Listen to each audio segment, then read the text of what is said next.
Tüveleme sugun begentimizin çeri yok. Allah'tan öylece ki sugun edepli, ekramlı, medvallı, tüveleme.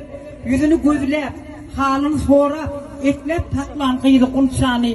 Durmuş yoluna kadam atıyor. Kadınlar bahtlı olsun, yürekler şahatlı olsun. Allah'tan suğunun bukçası yayraya.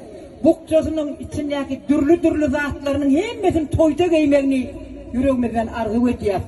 Bahtlı olsun çam, hal murat bilen ömürlük olacakta garratın.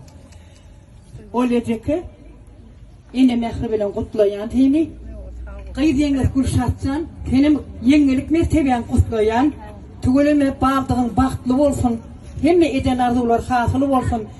Siz yalak bir adalan, siz yalak devletli olacak kurup, çağalı, çuğalı, mehirli olup, devletli olacak olup oturmağını tüyürümüzden arzu ediyor. Bahtlı olsun, kutlu mübarek olsun. Toy açık deyip ilan ediyor. Öylece ki, tüyen toyun kutlu olsun. Bağlan bahtına ol. İlmi damı bağlalım daşında olsun. Gülşatcan gelinin sen bilen ilmi damı sırdaş olsun. Ol sen gelinin del bize gurrun veriyen ha. Ol men mehrivan kıydım deyip gurrun veriyen. Cantay ödünüz öd bağlalığında da getirsin Gülşatcan. Allah can mıdama kafinizde toy olsun. Gece yay günni gayımızhali yay. Eceler olsa yanımda.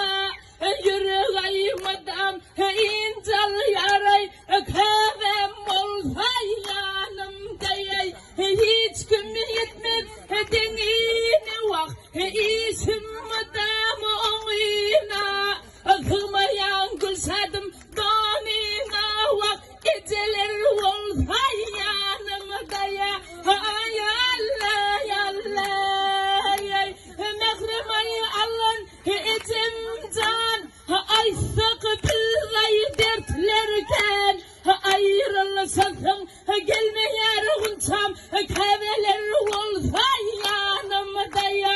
Ay Allah Allah edin ayışı emmol ya şatlık bari cemmol ya kaygıya hasret kummol ya unçam yengen ay olsa yanımda ya. Ay Allah Allah ya. Kahve denilecek hiç tat yoktur. Kahvem damarımın kanı, doğallım yüreğimin yağı diye. Doğanım elmi dama başını dik bolsun.